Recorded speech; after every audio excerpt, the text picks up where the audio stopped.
ဒီထောက်ကလေးထဲမှာဒီထောက်ထဲမှာသွားပြီးတော့တစ်ဖက်ကို0.5တစ်ဖက်ကို0.5ပေါင်းပြီးတော့နော်ချုပ်လိုက်လို့ရတယ်ဒီလိုပုံစံလေးနော်ဒီလိုပုံစံလေးသွားပြီးတော့ဒီနေရာလေးနဲ့အဆုံးသတ်မှာမလားအဆုံးသတ်မဲ့နေရာလေးနဲ့ဒီနေရာလေးနဲ့ပေါင်းထည့်လိုက်နော်ဒီလိုမျိုးလေးသွားချုပ်လိုက်တော့နှစ်ဖက်မျှထည့်တာနော်တစ်ဖက်တည်းမဟုတ်ဘူးဒီလိုပုံစံလေးသွားပြီးတော့ချုပ်လိုက်တဲ့ခါကျလို့ရှိရင်မတို့အဲ့ဒီမှာရှိနေတဲ့ပိုနေတဲ့1 cm လေးကိုမတို့ဒီထဲကိုပေါင်းထည့်လိုက်တာပေါ့နော်အဲ့လိုနည်းလဲသွားလို့ရတယ်နော်ဒါဆိုလို့ရှိရင်ဒီ effect လေးတင်ရောက်သွားမဟုတ်ဘူးဆိုလို့ရှိရင်အဲ့လိုမသွားချင်တော့ဘူးဒီဟာကိုလည်းဒီထောက်တိုင်းပဲထားခြင်းနဲ့နော်အဲ့တော့ဒီပိုနေတဲ့1လေးကိုဘယ်လိုလုပ်မှလဲဆိုလို့ရှိရင်မတို့အောက်ကိုလည်းပို့ပလိုက်လို့ရတယ်နော်အောက်မှာဘယ်လိုပို့မလဲဆိုလို့ရှိရင်အောက်မှာမတို့ပြီးရခါကြလို့ရှိရင်ရင်ထမ်းစာဆိုတာထည့်မယ်နော်ရင်ထမ်းစာဆိုတာဘာဖြစ်လို့ထည့်တာလဲဆိုတော့ရင်ထမ်းတာဆိုတာ main ကလေးတွေမှာလေရင်အောင်ရှိတယ်နော်ဒီရင်အောင်ရှိတဲ့အတွက်ဝီးလိုက်တဲ့ခါကြလို့ရှိရင်မတို့ကခါးကနေဖြတ်ချတယ်ပဲထားနော်ဘိုင်လိုင်းကနေပဲဖြတ်ချတယ်ပဲထားဒါကိုပြီးတော့ခါကြလို့ရှိလို့ရှိရင်ဝီးလိုက်တယ် main ကလေးတယောက်ဝီးလိုက်တယ်ဆိုလို့ရှိရင်သူ့ရဲ့ရင်ထမ်းစာပေါ့နော်ဒီရင်အောင်ကဖောင်းလာတဲ့အတွက်ဒီအစအပေါ်ကိုတက်သွားအောင်တိုးတက်သွားအောင်အခုမတို့ဒီရင်ထမ်းစာလေးပေါ့နော်ရင်ထမ်းစာလေးကိုမှပြန်ပြပေးမယ်ဆက်ဆိုတော့ပြတ်သွားလို့နော်ပြန်ဆက်အခုဒီဘိုက်ကလေးကအခုဆိုလို့ရှိရင်ရှေ့ခါမှာပခုံးထီဆိုတဲ့အဖြေလေးကိုဒါဆိုလို့ရှိရင်ရသွားပြီအမအဲ့လိုမှအကယ်၍မဟကျင်ဒီနားကနေမဟကျင်ဆိုလို့ရှိရင်လည်းအမတို့ဒီရင်ထမ်းစာချတဲ့နေရာမှာလေပို့ချလိုက်လို့ရတယ်အခုအမကဒီမှာ 1.5 နော်ဒီအောက်ကိုချလိုက်တယ်ပေါ့ခွာရင်ထမ်းစာဆိုတာဟိုတစ်ခါစောကရှင်းပြတဲ့အချိန်မှာပါတယ်အောက်ကို 1.5 ချလိုက်တယ်နော်အဲ့လိုချလိုက်လို့အဲမှာဥပမာဓာကြီးကိုဖြတ်ပြီးတော့သူကလေကောင်းနေဖြတ်မဆက်ချင်ဘူးအလုပ်ရှုပ်တယ်ကွာအဲ့လိုမျိုးဆိုလို့ရှိလို့ရှိရင်လည်းမဖြတ်ချင်လည်းရတယ်အမဒီထဲမှာပေါင်းထည့်လိုက်လို့ရတယ်နော်အဲ့တော့ဒီမှာ 1.5 နေရာမှာအမတို့ 2.5 ထည့်လိုက်မှာပေါ့အဲ့ဆိုလို့ရှိရင်ဒီကောင်ကိုဖြတ်မထည့်လည်းရတယ်ဒါကဒီလိုမျိုးထည့်ရင်လည်းရတယ်ဒီလိုမျိုးထည့်ရင်လည်းရတယ်ဆိုတဲ့ဟာကိုနှစ်ခုကိုပြပေးတာနော်နှစ်ခုစလုံးလုံးတက်သွားအောင်လို့အဲ့လိုမျိုးပြပေးတာနော်အဲ့ဒါဆိုလို့ရှိလို့ရှိရင်အခုဒါကတော့ဒီမှာ byte line ကနေဖြတ်ထားတဲ့အတွက်အမဒီကနေပြီးတော့အောက်ကို 1.5 ပဲဆင်းထားတယ် 1.5 ဆင်းတာကဘာလဲဆိုတော့ရင်ထမ်းစာနော်1.5 အဲ့ဒါကဟိုမှာကိုဝါပြီးတော့ရင်သားကြီးလေဒါဒီပေါ်မှာနည်းနည်းများပြီးဆင်းပေးလေပေါ့ဥမာကိုယ့်ကိုချိန်ကြည့်လိုက်ပေါ့ပုံမှန်က 1.5 ဆင်းတယ်ဆိုလို့ရှိရင်နည်းနည်းလေးရင်သားပိုကြီးတယ်ဆိုလို့ရှိရင်ရင်အောင်ပိုကြီးတယ်ဆိုလို့ရှိရင်အဲ့ဒါမှာ2လောက်ဆင်းလိုက်မယ်နော်2.5 ပေါ့နော်အဲ့လောက်ဆင်းလို့ရတယ်နော်ညပြီးအဲ့ဒါဆိုလို့ရှိရင်မတို့အခုဒီwhite တာလေးပေါ့နော်အောက် white တာလေးကိုအမဒါလေးညှက်ပြလိုက်မယ်ဆိုရင်ခါရှည်ကတော့ကိုယ့်ဘက်ကိုတိုက်တဲ့အချီပေါ့နော်ဘလို့ပဲဘယ်အချီအထိပဲထက်မယ်ပဲဆိုတော့အမတို့ကိုယ်ရဲ့ brain စပြီးဆွဲလို့ရှိရင်တော့အခုပုံစံအတိုင်းပဲဆွဲသွားမယ်ဆွဲသွားပြီးတော့မှကိုလိုချင်တဲ့နေရာနေပြီးတော့ဖြတ်ချမယ်နော်ဖြတ်ချမှာသူ့ရဲ့ effect တွေသူလိုအပ်တဲ့နေရာရဲ့ဒီမှာထောက်ဆိုလဲထောက်ပေါ့နော်ဒီဖိုက်ကားစာဆိုလဲဖိုက်ကားစာအဲ့ဒါတွေတစ်ခါတည်းပါသွားမယ်နော်အဲ့တော့ကိုကဘိုင်လိုင်းကြည့်ပဲလိုချင်တာမဟုတ်လို့ဘိုင်လိုင်းကနေစဆွဲတာမျိုးလုပ်လို့မရအောင်နော်အဲ့ဆိုလို့ရှိရင်အဖြေတွေမှားကုန်လိမ့်မယ်နော်အဲ့ဆိုဒီလိုပုံလေးရပါပြီဆိုတာလေးခဏထားနောက်ချမ်းမှာကျတော့အမတို့ဒီကနေပြီးတော့2ဘက်တက်ထားတယ်ခါစောဒီမှာလို့ပေါ့နော်ဒီဘက်မှာ2တက်တယ်ဆိုရင်ဒီမှာလည်း2တက်တယ်တက်တဲ့ဥစ္စာလေးကိုကျတော့သူကျတော့ဘိုင်လိုင်းနဲ့အတီလေးဖြတ်ပေးမယ်နောက်ကိုလေနောက်ကို white တာလေးကဘိုင်လိုင်းဒီ line လေးနဲ့အတီလေးပဲ white လိုက်မယ်နော် white လိုက်မယ်ဆိုတော့ဒီနေရာလေးကနေပြီးတော့အပေါ်လူလေးပဲတက်လိုက်မယ်ဒါဆိုရင်ရပြီကျန်တာဘိုင်လိုင်းနဲ့အတီဖြတ်ချလိုက်ဟုတ်ပြီနော်ဒါဆိုလို့ရှိရင်ဒါကိုယ်လေးရသွားပြီပေါ့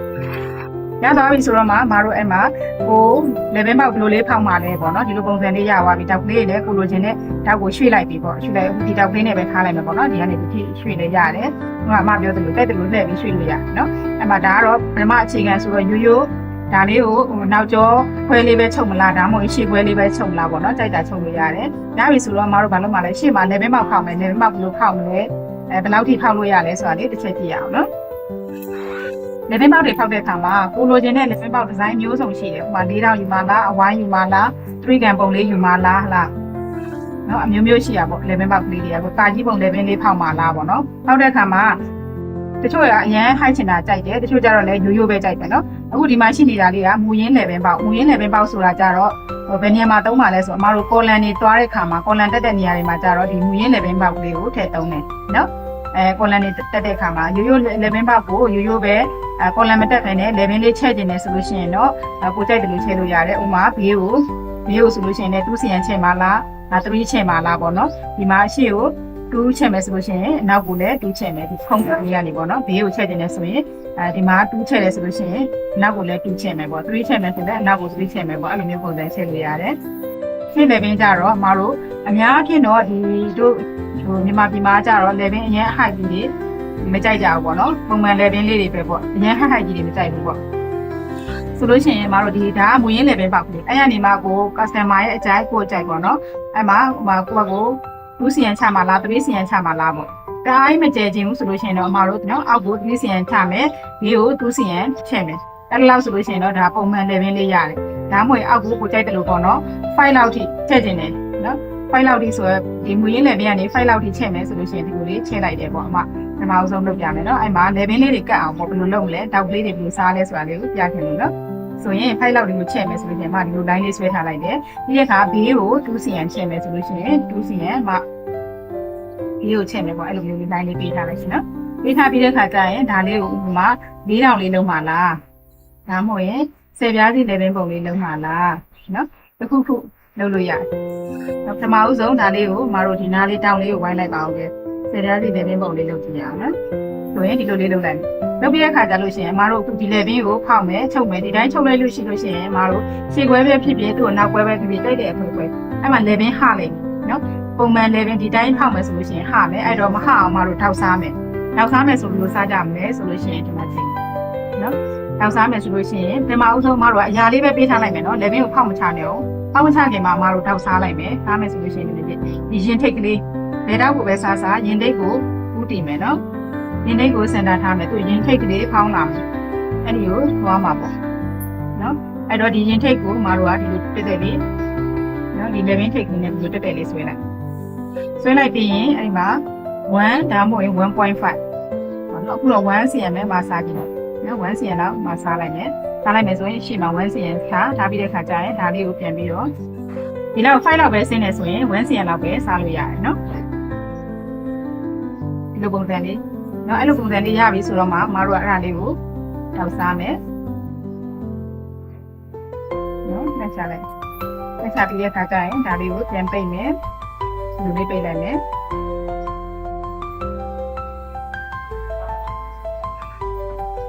နော်ဒီလိုလေးပိတ်လိုက်မယ်ပိတ်ပြီးတော့မှခုနကကိုပေးထားတဲ့အရာလေးပင်ပေါက်လေးပြန်ထောက်အောင်ကိုပေးထားတဲ့လေးပင်ပေါက်လေးကဒီနေရာမှာနော်အဲ့တိုင်းလေးမတို့ပြန်ထောက်မယ်ဒီလိုလေးပေါ့အဲ့လိုပုံစံလေးဒါဆိုရင်လေပင်ပေါက်တောက်စားပြီးသွားပြီဆိုတော့မှမတို့ကညှက်မယ်အကယ်၍တောင်မစားခင်မှာကိုကညှက်ထုတ်လိုက်တယ်ဆိုလို့ရှိရင်ဒီနေရာကြီးမှာရွက်သွားလိမ့်မယ်နော်ရွက်သွားလို့ရှိရင်အခါတိတ်ကြီးအစားထိုးကတ်ပြန်လှုပ်ပြန်ညှိအဲ့လိုလုပ်အောင်လို့ဒါတော့မဆိုလေပင်ပေါက်မဖောက်ခင်မှာကိုစားစရာရှိတဲ့တောက်ကိုစားလိုက်ဒါဆိုလို့ရှိရင်ပုံမှန်ပြလေပင်ပေါက်ကလေးရသွားပြီဒီနေထားလေးရပါရဲ့နော်အဲ့မှာဒီဘက်မှာတိုးချဲ့တယ်ဆိုလို့ရှိရင်အနောက်ကိုလည်းဘေးကိုတိုးချဲ့ချက်မယ်ဒီကနေပြီး2စီယန်ချက်မယ်နော်2စီယန်ချက်မယ်အဲ့မှာအနောက်ကိုဘယ်လောက်ဟိုက်မလဲကိုဟိုက်ချင်တဲ့လောက်ဟိုက်လို့ရတယ်တချို့ကလည်းနောက်ဟိုက်လေးကြိုက်တယ်ဒီမှာခုဒီမှာ3လောက်ဟိုက်လိုက်ပြီနော်ဒီလောက်ဟိုက်လိုက်ပြီဆိုလို့ရှိရင်သူ့ကိုလည်းတောင်းမှန်မြင်းလေးဆွဲပထမဦးဆုံးတောင်းမှန်မြင်းလေးဆွဲပြီးတော့ဒါလေးနဲ့ဆက်သူဝိုင်းဝိုင်းလေးတွားမှလားဒီလိုပုံစံလေးကိုပဲဒီလိုမျိုးပေါ့ရှေ့မှာလိုပဲဒီတောင်းလေးကိုပဲဝိုင်းလိုက်မှလားတဲ့လိုတွားလို့ရတယ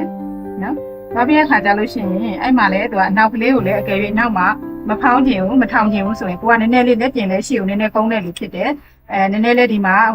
ဒီကြောကြီးမှာမခခြင်းဘူးဆိုလို့ရှိရင်ဒီညာလေးမှာလည်းနည်းနည်းလေးနဲ့စားလိုက်လို့ရတယ်အဲ့မှာလည်း 0.5 လောက်မတို့လေးထပ်ပြီးတော့စောင်းလိုက်အောင်နော်အဲ့မှာ 0.5 လောက်စားလို့ရတယ်နော်အဲ့လိုလေးဆိုလို့ရှိရင်ရှေ့လည်းကတ်နောက်လည်းကတ်ကတ်လေးဖြစ်သွားပြီဒါမခတော့ဘူးနော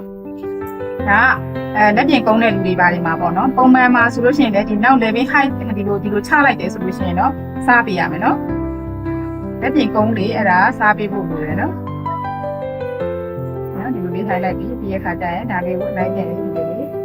ရောရင်းနဲ့လိုက်ပြန်လို့နော်အဲဆိုလို့ရှိရင်ပြီးလို့ရှိရင်ဒါတို့ဒါလေးနဲ့တွားချိန်ကြည့်မကွက်တည်လို့ဖြစ်နေနော်ဆိုရင်ဒါအင်္ဂလိပ်လိုဖြစ်အဲ့မှာရှေ့ခွဲခွဲမဲ့ဆိုလို့ရှိရင်ကိုကရှေ့ခွဲလေးချုပ်မယ်ဆိုလို့ရှိရင်မတို့ရှေ့ခွဲဆိုရင်ဒီကနေရှာစားလေးထပ်ထည့်ရမယ်နော်ရှာစားထည့်မယ်ဆိုလို့ရှိရင်ဥပမာသူကဘယ်ဘုံလားညာဘုံလားအခုဒီအချိန်လေးမှာဆိုလို့ရှိရင်အမကများပြင်တော့ဘယ်ဘုံရပါတယ်ဘယ်ဘုံလေးချုပ်မယ်ဆိုလို့ရှိရင်အမတို့ဒီအောက်မှာပေါ့ဒါလေးကဘယ်ဘုံဆိုလို့ရှိရင်ဒီပေါ်မှာအမတို့ခောက်စာလေးထည့်ရမှာပေါ့နော်ခောက်စာထည့်မယ်ဆိုလို့ဒါလေးကပိတ်ထားပါတော့နော် ဒါလေးကပိတ်ကလေးနှစ်ခေါက်ကလေးနော်ပိတ်ကလေးနှစ်ခေါက်ကလေးမှာသူကအနာသားနဲ့အပြိုင်လေးရှိတယ်ရှိရဆိုလို့ရှိရင်မတို့ကပိတ်ပေါ်ဒါလေးကိုတင်ညှက်မယ်ဆိုလို့ရှိရင်ဒီလိုပုံလေးဒီဘက်မှာမတို့ဘယ်လောက်ထားရမလဲဆိုရင်အပေါ်ချမ်းကအပေါ်3 cm နော်3 cm ဒီလိုထောက်လိုက်အပေါ်ချမ်းနောက်ဆိုတော့သူကဖုံးတဲ့ချမ်းမလို့နော်အဖုံးချမ်းမှာ3 cm ထောက်လိုက်ဒါလေးကို3 cm လို့ပဲသဘောထားလိုက်နော်အမအတိအကျမလုပ်ပြတော့ဘူးနောက်တစ်ခါအောက်ချမ်းကကြတော့သူကဘာလို့မှလဲဆိုတော့သူကလေရှာပြားလည်းရှိတယ်ပြီးရခါကြလို့ရှိရင်နောက်ထပ်အထဲထဲကိုခောက်စာလည်းရှိတယ်ဆိုတော့သူကနှစ်ပြန်စစ်စီရန်လောက်နော်စစ်စီရန်လောက်အောက်ကိုကြတော့ခောက်လိုက်စစ်စီရန်လောက်သူခောက်လိုက်နော်ဒီလိုလေးခောက်လိုက်ခောက်ပြီးရခါကြရင်ဒီမှာအောက်ကအပြားပြရမယ်လေအောက်ကအပြားအကြီးဖြစ်ရမယ်အပေါ်ကအသေးဖြစ်ရမှာဆိုတော့ဒီလိုမျိုးလေးပုံစံထားမယ်ဒါရှာပြားပေါ့နော်ဒါကသူ့ကိုသွားပြီးထပ်မယ်အခါအဲဆိုရင်ဒီလိုပုံလေးချမယ်မြင်နေနော်ဒီမှာဒီထဲကိုခောက်ထားတယ်ဒီမှာဒီလိုခောက်ထားတယ်ဒီအောက်ကရှာပြားပါမယ်အထက်ကအကြီးအပြားကြီးခောက်ရတယ်နော်အပေါ်ကအပြားသေးခောက်ရတယ်အဲ့တော့ကိုဖုံးမဲ့ဘက်ကအပြားအသေးခောက်တယ်နော်အောက်ခံအထက်ကအပြားအကြီးခောက်ရတယ်နော်ပြီးတော့မှဒါလေးကိုဒီလိုတင်ပြီးတော့ညှက်နော်ဒီမှာဆောင်းထားပြီမဲ့ဒီလိုအဲ့တိုင်းဆောင်းရင်းဒီလိုကြီးလိုက်မဆောင်းဘူးဒီမှာကျတော့တက်တက်လေးဒီလိုတင်ပြီးတော့မတို့ညှက်မယ်နော်ဒီလိုတင်ပြီးတော့ညှက်မယ်အောက်ကပိတ်စာလို့သဘောထားအဲ့မှာမတို့ဒီမှာချုပ်စာတွေထုတ်သွားမယ်တက်လေချုပ်စာတွေထုတ်မယ်ဟလာ1.5ဆို1.51 cm ဆိုလဲ1 cm ပေါ့နော်သူကတက်တယ်လို့ထုတ်ပြီးလို့ရှိရင်ပတ်လေထုတ်မယ်ဒီဘေးကြတော့မတို့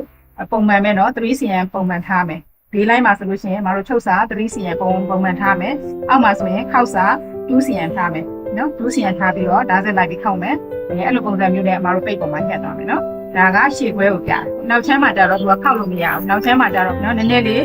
ထုတ်စာအနေနဲ့ပို့ပေးမှရမှာသူ့ကိုခောက်လို့မရဘူးဘာလို့ဆိုတော့နောက်ဆက်အချမ်းကသူ့ရဲ့ရှိတ်တွေရှိတယ်လေသူ့ရဲ့ကောက်ကြောင်းတွေရှိတယ်နော်ကောက်ကြောင်းတွေရှိတော့မတို့ဒါလေးကိုဒီပေါ်တင်လိုက်မယ်နော်တင်လိုက်ပြီးလို့ရှိရင်ဒီမှာ2 cm ထုတ်မယ်ဆိုလို့ရှိရင်2 cm လိုက်ပြီးတော့အတိအကျလေးသူ့ပုံစံတိုင်းလေးသူ့ line လေးပုံစံတိုင်းလေးပဲ2 cm လိုက်ပြီးခြံထားမယ်3ဆိုလဲ3 cm ခြံထားမယ်ခုနကလိုတဲခောက်လို့မရဘူးရှေ့ချမ်းမှာတော့တဲခောက်လို့ရတယ်ဒီမှာတဲခောက်လို့မရအောင်နော်ဒီလိုပုံလေးတင်မယ်တင်ပြီးတော့မှအမတို့ဒီမှာချုပ်စာတွေထုတ်မယ်